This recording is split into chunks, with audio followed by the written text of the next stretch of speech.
Hello everyone, this is Pooja Yadav and I welcome you all to the anthropology series that we started.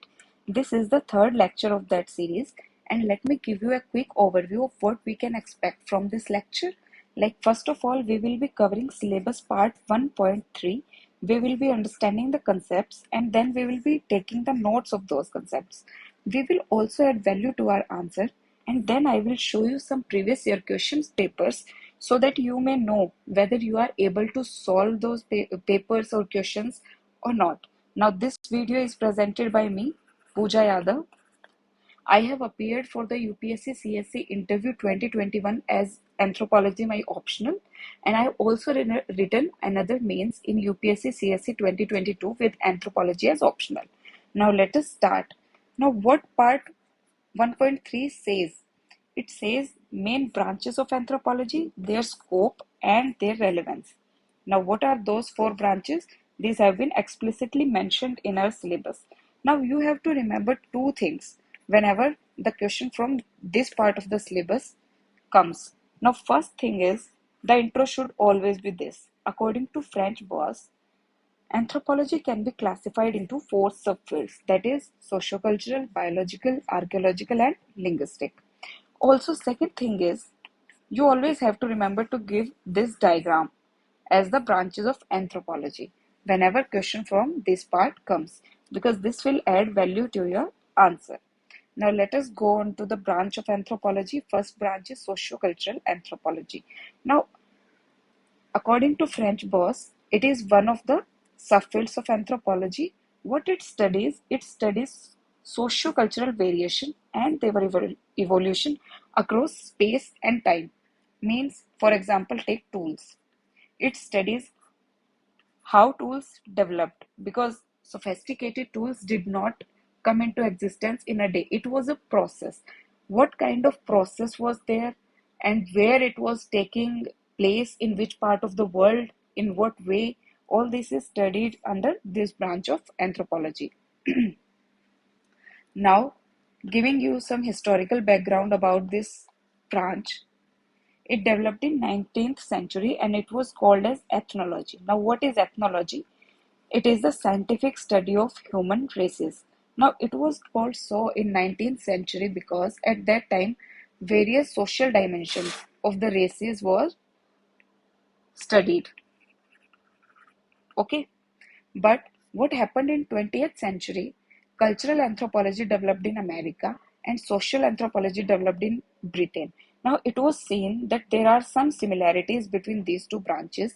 Hence, these were merged in 1953 and were called as sociocultural anthropology as we know it today. Okay, so the sociocultural anthropology actually came into existence in 1953.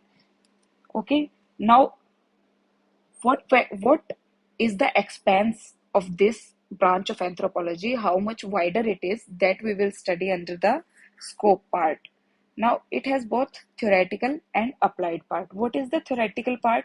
The tools that I mentioned, that how tools developed, in which part of the world, which kind of tools developed, what process took place in their evolution, etc. This is the theoretical part. Also, it has the applied part. For example, you may take COVID-19 and its effect on society. In society, particularly take for example marriage. Now, there was a report which said that during COVID-19, child marriages increased. Now, this is studied under the applied part of sociocultural anthropology. Hence, because it consists both theoretical and applied part, its scope is wide and is increasing day by day because something new is happening in the society every day.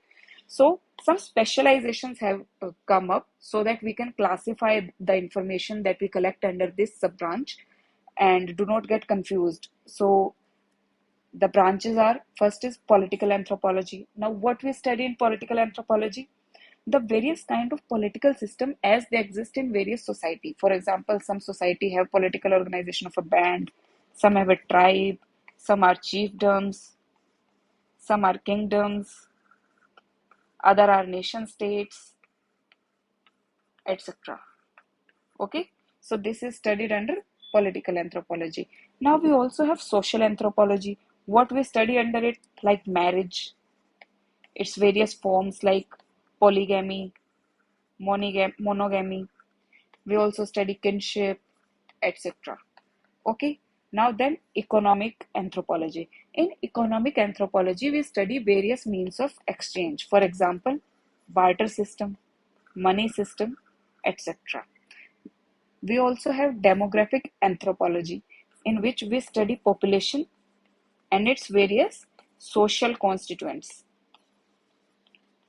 Then we have psychological anthropology, which is also called as cognitive anthropology, which tells us the effect of the socio-cultural phenomena on the psyche of human.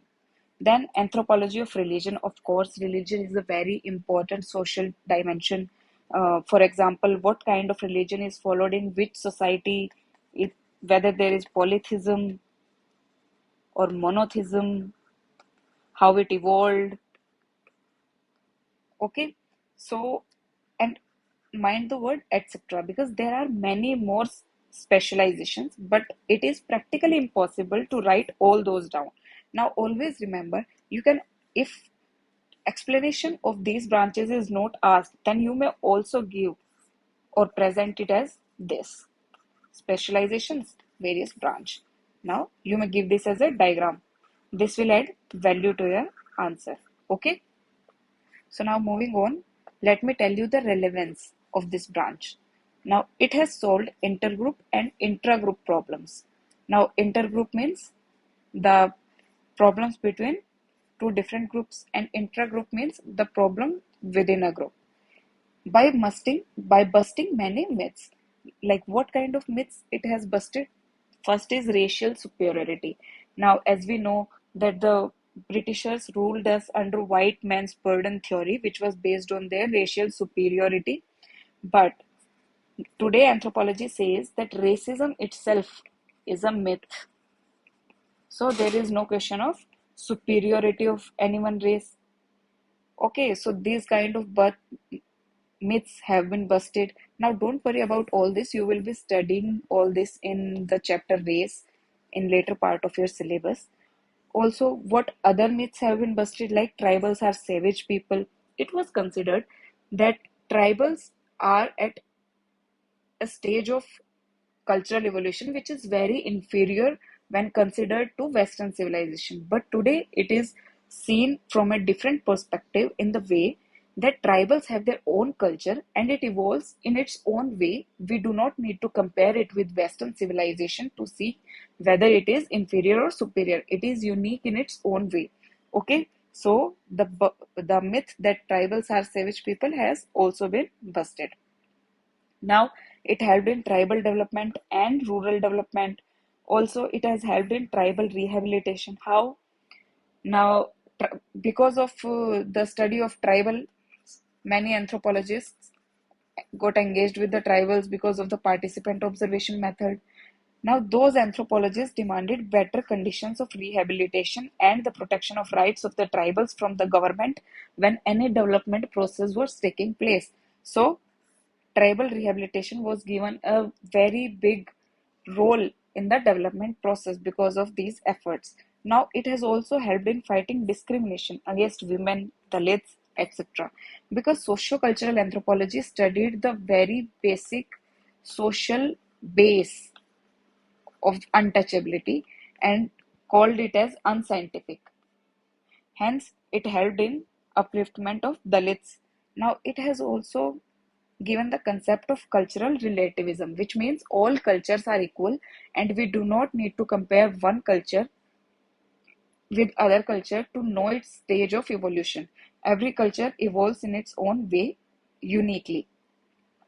Okay, now coming on to the conclusion, anthropology, sociocultural anthropology, backbone of applied and action anthropology. Now see, what is applied anthropology and what is action anthropology? In applied anthropology, what happens? The policymakers use the study of some anthropologists. For example, there is an anthropologist A. He has done some study X for some tribe. Now, policymaker will use this study X to make policy about that tribe. This is called applied anthropology. But When this anthropologist A himself is engaged to make policy for that tribe X, then this is called action anthropology. Okay, so rural and tribal areas have benefited and it has emerged as the most dominant branch today. So this was all for our socio-cultural anthropology, and all kind of questions can be answered from what I have taught you. This content is enough for this branch. Now moving on to the other branch, it is biological anthropology. Now 18th century में biological anthropology was mainly concerned with three things. First race, second primates, third fossils. Okay, so the study, as you can see, was very mechanical and it was not holistic because it was giving only the material or biological aspects of the humans, race, primates, fossils, materials, and biological aspects. What about the social aspect here? Like with biology, our society has also evolved, but this was not taken care of. So this was called physical anthropology back then. Why? Because it employed mainly the physical method for the analysis of the biological traits. For example, for the study of race, what was studied? The texture of hair. That one race has curly hair, other race has straight hair. One race has epiphytic fold in the eyes, other race does not have epiphytic fold in the eyes. Okay, so because of the use of these physical parameters only, it was called as physical anthropology. But the term came in 20th century. Why? Because there was discovery of ABO blood group, there was discovery of scientific theory of evolution, there was rediscovery of Mendel's laws of inheritance. तो इनकी वजह से क्या हुआ? Two new fields emerged. One was cytogenetic and second was biochemistry. Now, what is cytogenetics? It studies the biology from the perspective of chromosomes and DNA. Okay, so it was seen that the DNA में होते हैं chromosomes,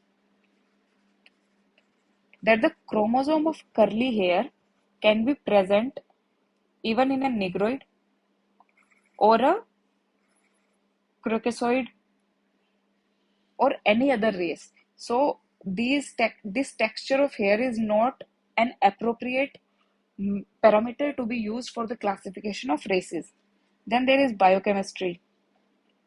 Biochemistry means it said that there is role of some chemicals in the body and only physical methods cannot be sufficient to classify the humans into various groups. So the subject emerged from mere speculation to application for mankind जब Washburn की book I that changed the view of the subject as new physical anthropology. Now racial studies इसके बाद stopped because they were proven to be a myth. So this stopped. Okay, and it became new physical anthropology. Means now it was studying interdisciplinary approach of various social and biological phenomena. Now the subject has emerged more interdisciplinary in recent decades. Complete knowledge के लिए अब हमें क्या करना पड़ेगा? We will have to study paramedical, biological, social science like anatomy, biochemistry, ecology, psychology, epidemiology. You will have to study whole lot of things to classify the humans in various biological categories. Now, what was the origin of this branch?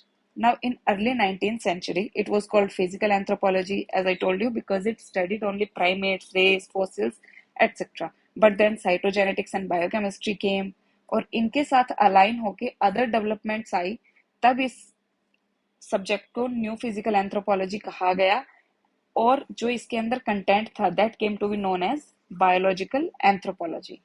Okay, you have to write this when origin is asked. Now, what all is covered under biological anthropology that we will study in scope. Now, scope is both theoretical and applied. So, it is increasing day by day because evolution is taking place day by day. So, something new biologically is happening day by day. So, theoretically, as I told you, we study anatomy, and applied part, the effect of COVID on human biology, of course. Now, it tries to answer the questions of human origin, like where we came from, like we are primates, there was Australopithecus, there were Homo habilis, there were Homo erectus, then there were Homo sapiens, there were Neanderthals.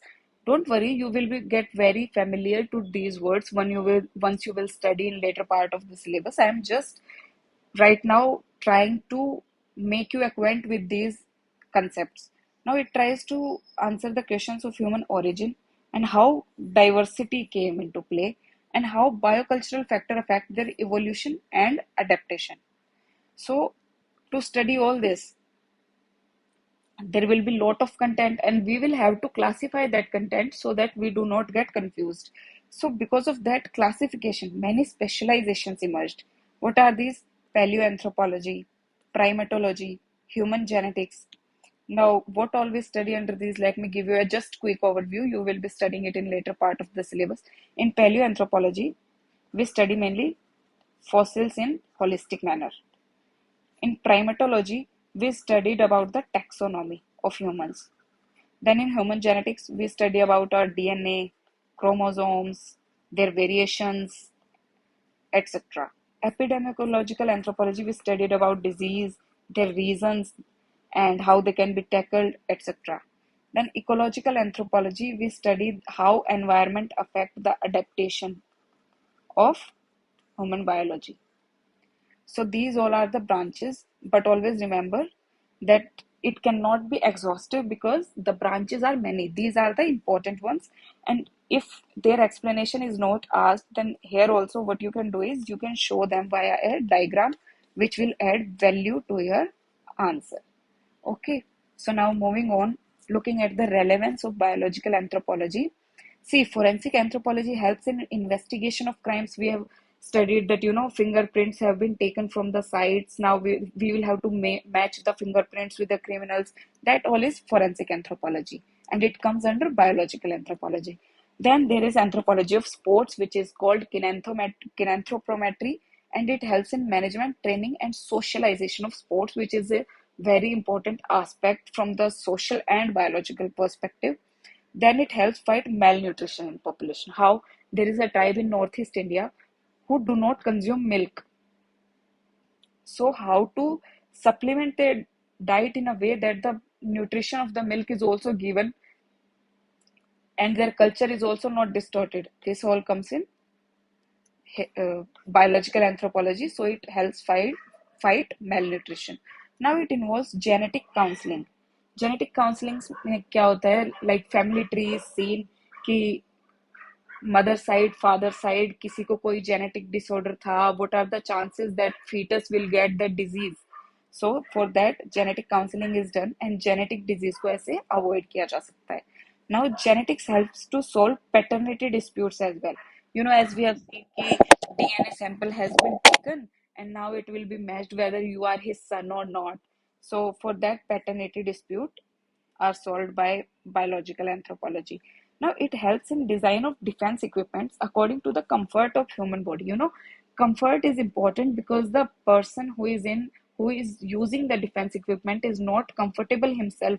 He will not be able to effectively use that equipment. For example, the cockpit design should be in a way that the human operating the plane or the jet should be comfortable in it. So all these are the relevances and conclusion will be same as the previous branch. Okay.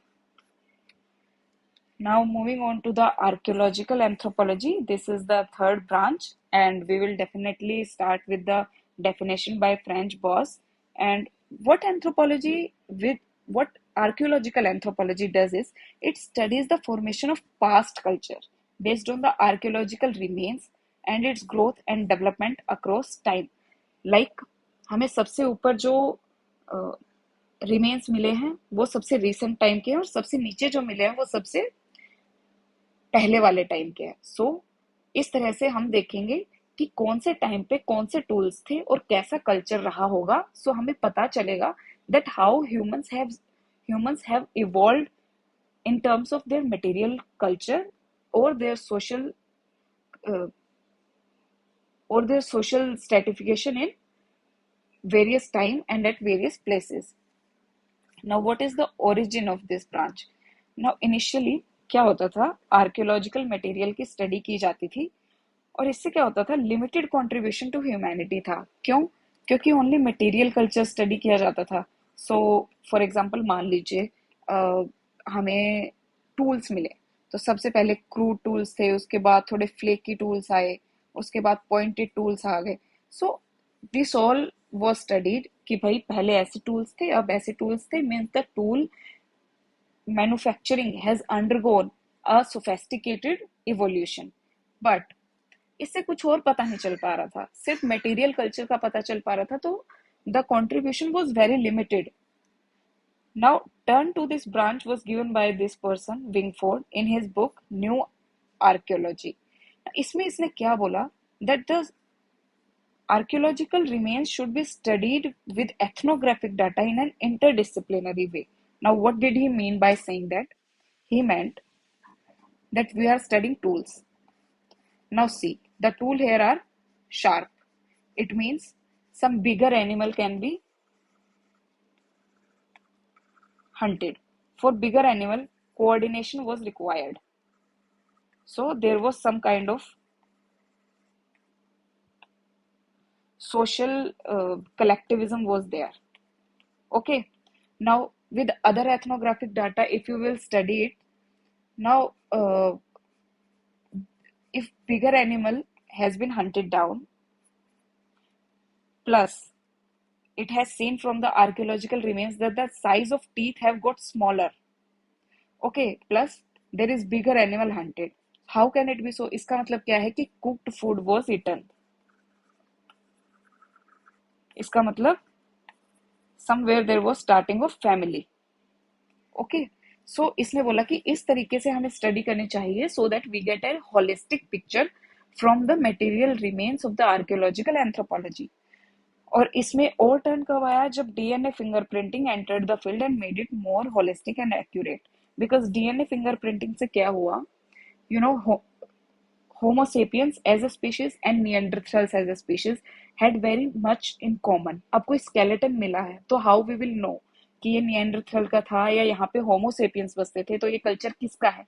सो ये हमें DNA fingerprinting से पता चल जाएगा, because जो human DNA है वो million and million years तक ऐसे के ऐसे प्रिजर्व्ड रहता है. It do not get destroyed with time. So उस डीएनए को यूज करके हम पता लगा सकते हैं कि ये कौन से स्पीशीज का डीएनए है. अच्छा, तो यहाँ पे ये स्पीशीज थी, इसके ये टूल्स थे, इसका मतलब इसकी ये सोशल ऑर्गेनाइजेशन थी. Okay, so holistic picture of the culture of that species will come up. So what all is covered in archaeological anthropology will be studied under the scope. Now scope क्योंकि interdisciplinary हो गया है तो इसके अंदर भी branches आ गई हैं. So what are those branches? Those branches are pre-history, यानी कि history जब कोई written record था ही नहीं.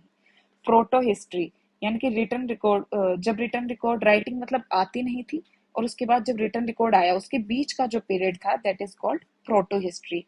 Then we do have ethno archaeology, like study of social concepts or social constituents of a society from the archaeological remains, as I told you before.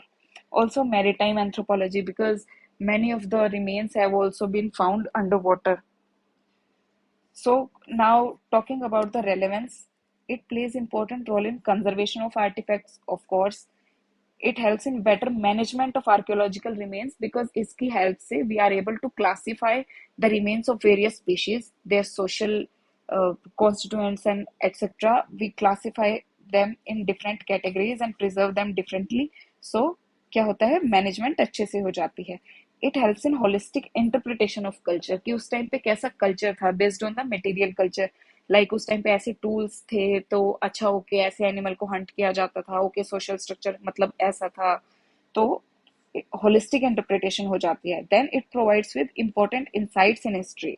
Of course it does, क्योंकि history का ही हम सब कुछ पढ़ रहे हैं इसके अंदर. सो कंक्लूजन इस ब्रांच का फर्स्ट वाली जैसे आएगा, you have to write it yourself. Now we have come to the fourth and the final branch, that is linguistic anthropology.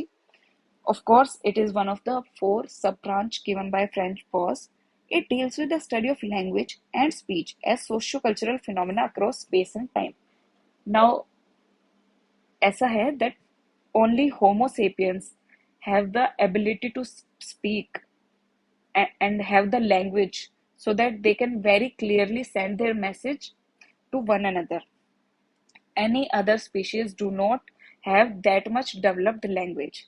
So this gives us an added advantage, but also we have to study it, we have to understand its concept to know more about it. Now इसकी development कैसे हुई? 20th century में इसको anthropological linguistic कहा जाता था, because mainly it was concern with कि language कहाँ से आई, कौन सा वर्ड कहाँ से आया, ये कैसे डेवलप हुई. So classification and origin of language. Okay, but फिर क्या हुआ? सापिर वुर्फ हाइपोथेसिस आई. नाउ ट्राई टू अंडरस्टैंड कि क्या हुआ. पहले ये समझा जाता था कि जैसा हमारा कल्चर है प्लस जैसी हमारी सोसाइटी है, हमारी लैंग्वेज पर उसका फर्क पड़ता है. ओके, जैसे हमारी इंडियन सोसाइटी में जेंडर स्पेसिफिक रोल्स ज्यादा हैं, जेंडर डिस्क्रिमिनेशन थोड़ी सी ज्यादा है कंपेयर टू वेस्टर्न सोसाइटीज. तो वेस्टर्न सोसाइटीज में when either there is a boy or there is a girl, when they want to say that I want to go, both of them will use the exact same word, that I am going. You cannot tell whether it is a boy or it is a girl saying that I am going. So means it is a liberal society in terms of gender specific roles. But in India, what we will say, मैं जा रहा हूँ या मैं जा रही हूँ. It means you can clearly tell from this sentence whether there is a girl saying it or a boy saying it. It means the gender specific roles are more consolidated in the Indian society. I hope you got it. Sapir-Whorf hypothesis ने क्या किया? It said कि it is not only so that the culture affects the language, it is reverse as well, that language affects the culture. कैसे?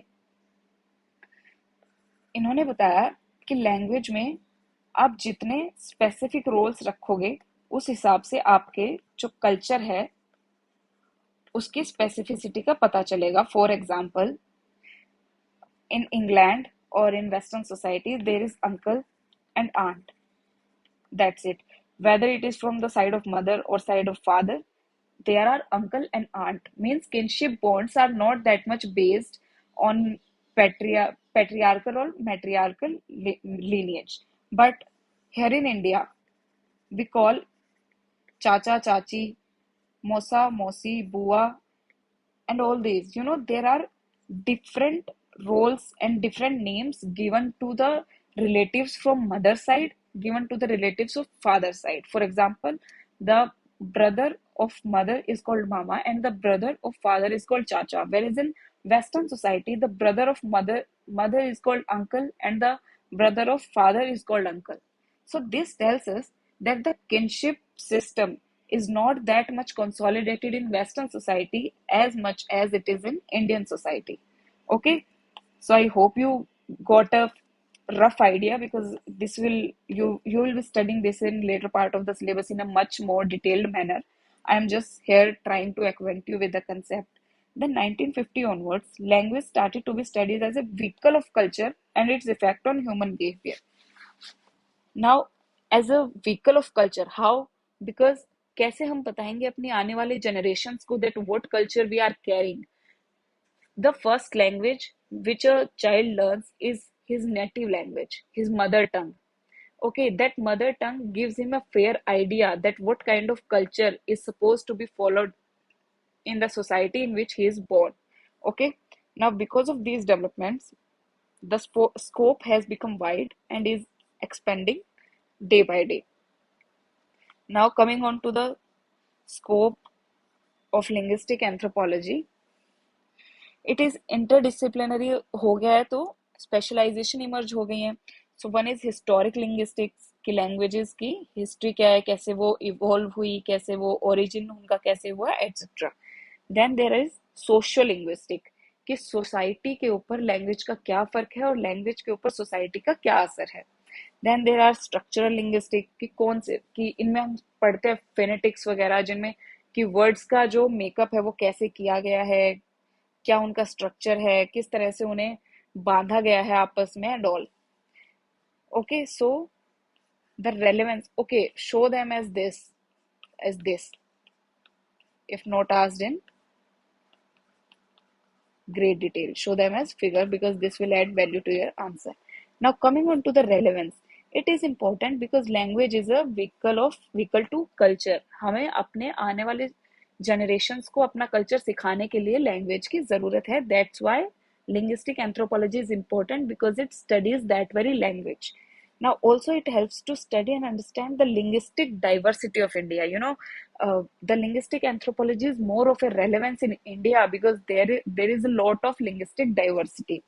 Now it helps conserve the tribal language because as we know the tribal languages are diminishing day by day. They are getting destroyed. To preserve them we need linguistic anthropology. Now also it gives a holistic perspective into society and culture. Of course it helps to give a holistic perspective as I told you before about the gender roles and all. Now the conclusion will come as the first one. We are here then done with four main branches of anthropology that have been mentioned in our syllabus. Now let me take you to some previous year questions, sorry. Now first question is write a note in 150 words, mean 10 marker, on archaeological anthropology. Can you do this? Of course you can because I have taught you. You will write something, first you will give intro, और क्योंकि 10 marker है तो आप इसकी जो specialisations हैं वो detail में नहीं बताएंगे. You will just make a diagram, you will tell scope, you will tell relevance, और अगर जगह बचती है then tell some historical background. Okay. Now second question is write a note on major subdivisions of anthropology. Now here you have to tell all the four branches. All the four branches you have to tell here. So be crisp and concise while telling these branches. I have taught you all the four branches. Now write a note on linguistic anthropology. We have just right now studied the linguistic anthropology. You can write a note on it, write the relevance, origin, etc. Then write a note on biological anthropology. Here also you have to write the introduction of French boas, then you have to give the historical background, then then make a diagram of the specializations, then give relevance, scope, etc. and then write conclusion. That way your answer will be the holistic one. So we are done with this part of the syllabus and I hope that you have enjoyed the video. If there are any doubts in their mind, you can definitely comment the doubts and I'll try to solve them. Thank you for joining me. See you in the next lecture. Bye bye.